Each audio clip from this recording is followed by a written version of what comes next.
रजनी को बचपन से ही पेंटिंग का बहुत शौक था। वो हमेशा से ही पेंटर बनना चाहती थी, पर उसके माँ और पिताजी ने उसको कभी भी इस चीज के लिए सपोर्ट नहीं किया और उसकी शादी नीरव से हो गई। नीरव रजनी को बहुत प्यार करता था, पर रजनी हमेशा चुपचाप ही रहती। वो इस शादी से खुश नहीं थी। वो ये शादी नहीं करना चाहती थी। उसे तो हमेशा से पेंटर जो बनना था। अपने इस सपने को वो नहीं पूरा कर पाई, इसलिए वो हमेशा उदास रहती थी। रजनी, बहुत ही बढ़िया फिल्म लगी है, कल देखने चले? नहीं जी, कल मुझे बहुत काम है, मैं नहीं जा पाऊंगी। अच्छा तो कोई बात नहीं, संडे को चलते हैं। देखिए, मुझे फिल्म देखना पसंद नहीं है, आपको जाना है तो चले जाइए। नीरव को मना करके रजनी वहाँ से चली जाती है और अपने बैग को खोलकर उसमें बंद पड़े ब्रश और कलर्स को देखकर रोने लगती है। रजनी, चलो ना कहीं बाहर खाने चलते हैं, कुछ तुम्हारी पसंद का। जी मुझे नहीं जाना, मेरी तबीयत ठीक नहीं है। रजनी वहाँ से चली जाती है। नीरव को समझ नहीं आता कि रजनी उससे इतना दूर क्यों रहती है। वो जब भी उसके साथ वक्त बिताना चाहता है, रजनी कोई ना कोई बहाना बना देती है। एक दिन घर पर कोई नहीं था। रजनी घर का सारा काम जल्दी से खत्म कर लेती है। घर पर अकेले होने के कारण वो सोचती है कि वो आज पेंटिंग करेगी। वो अपने कमरे में जाकर पेंट ब्रशेस और कलर्स निकालकर जैसे ही कलर मिक्स कर रही होती है कि दरवाजे पर बेल बज जाती है। अब कौन आ गया इस वक्त? इतनी मुश्किल से तो मुझे पेंट करने का मौका मिला है। रजनी दरवाजा खोलती है तो उसकी सास अपनी सहेलियों के साथ खड़ी होती है और सब घर के अंदर आ जाते हैं। अरे बहू, सबको शरबत बनाकर पिला दे, बाहर तो बड़ी गर्मी है। जी। रजनी पेंट ना कर पाने से उदास हो जाती है। उसे गुस्सा भी आ रहा होता है कि उसने इस शादी के लिए हाँ क्यों कह दी। वो रसोई में जा रही होती है कि उसकी सास उसे रोकती है। बहू, सबके खाने का भी इंतजाम कर लेना, आज का लंच तो ये सब यही करेगी। हाँ। रजनी बिना कुछ कहे रसोई में चली जाती है। सबके लिए खाना बनाती है। सब खाना खाते हैं और रजनी घड़ी देखती है कि ये सब कब जाएंगे ताकि वो अपनी पेंटिंग कर सके। जब शाम होती है तब सब चले जाते हैं अपने घर।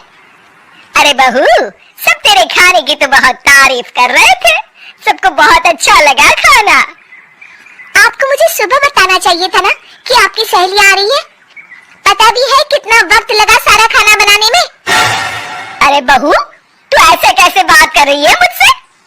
तो और कैसे बात करूं? मैं इस घर की कोई नौकरानी नहीं हूँ कि इतना काम करूंगी। रजनी अपने कमरे में जाकर दरवाजा बंद कर लेती है। शाम को जब नीरव आता है तो उसकी माँ उसे पूरी घटना के बारे में बताती है। क्या रजनी ने आपसे इस तरह बात की माँ? हाँ, और पता नहीं उसे क्या हो गया है, शाम से बाहर भी नहीं आई है। मैंने तो कई बार आवाज दी, खाना भी नहीं खाया उसने। तू ही बात करके देख ले बेटा। नीरव अपने कमरे का दरवाजा खटखटाता है। रजनी, दरवाजा खोलो, मैं हूँ। रजनी दरवाजा खोलती है और फिर वापस जाकर अपने बिस्तर पर लेट जाती है। रजनी, माँ से बात करने का ये क्या तरीका है? मैंने कोई गलत बात नहीं की है। अरे तुम क्यों ऐसे बर्ताव कर रही हो सबके साथ? क्या तुम इस शादी से खुश नहीं हो? रजनी कुछ नहीं बोलती। अरे बताओ मुझे रजनी, क्या ये शादी तुम्हारी मर्जी के खिलाफ हुई है? हाँ, मैं ये शादी कभी नहीं करना चाहती थी। तुमसे क्या, मैं किसी से भी शादी नहीं करना चाहती थी। रजनी रोने लगती है। चुप हो जाओ रजनी, बताओ मुझे, तुम क्यों नहीं करना चाहती थी शादी? रजनी बेड के नीचे से अपने पेंटिंग्स, कलर्स, ब्रश, पेपर्स निकालती है। इतने में उसकी सास भी कमरे में आ जाती है। ये देख रहे हो, ये थे मेरे सपने। मैं पेंटर बनना चाहती थी, पर माँ पापा ने कभी सपोर्ट नहीं किया और मेरी शादी करवा दी। मेरे सारे सपने टूट गए। हर वक्त बस गुस्सा आता रहता है मुझे। मैं जानती हूँ कि आप लोगों की इसमें कोई गलती नहीं है, पर मैं क्या करूँ, मुझे समझ में नहीं आता।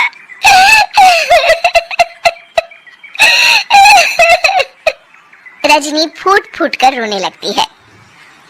मुझे माफ कर दीजिए, आप दोनों के साथ मैं बहुत बुरा बर्ताव कर रही हूँ। अरे रजनी बेटा चुप हो जाओ तुम। नीरव पानी लेकर आता है। ये लो पानी पियो और शांत हो जाओ। रजनी पानी पीती है और उसकी सास पेंटिंग्स देख रही होती है। अरे नीरव, हमें तो पता ही नहीं था कि हमारी बहू कलाकार है। अरे कितनी अच्छी पेंटिंग्स बनाई है, देखो तो। ये वाली तो मैं अपने कमरे में ले जाऊंगी। आपको ये पेंटिंग्स अच्छी लगी? अच्छी नहीं, बहुत अच्छी लगी। और तुमने हमें बताया क्यों नहीं? तुम जब चाहे पेंटिंग कर सकती हो रजनी। हम तुम्हारे सपनों को पूरा करने में तुम्हारा पूरा साथ देंगे। हाँ बेटा, हम कला की कद्र करते हैं। हम कलाकार तो नहीं, पर मुझे गर्व है कि मेरी बहू एक कलाकार है। रजनी, नीरव और सास तीनों हंस पड़ते हैं। Hey there. Subscribe to my channel and also press this bell icon.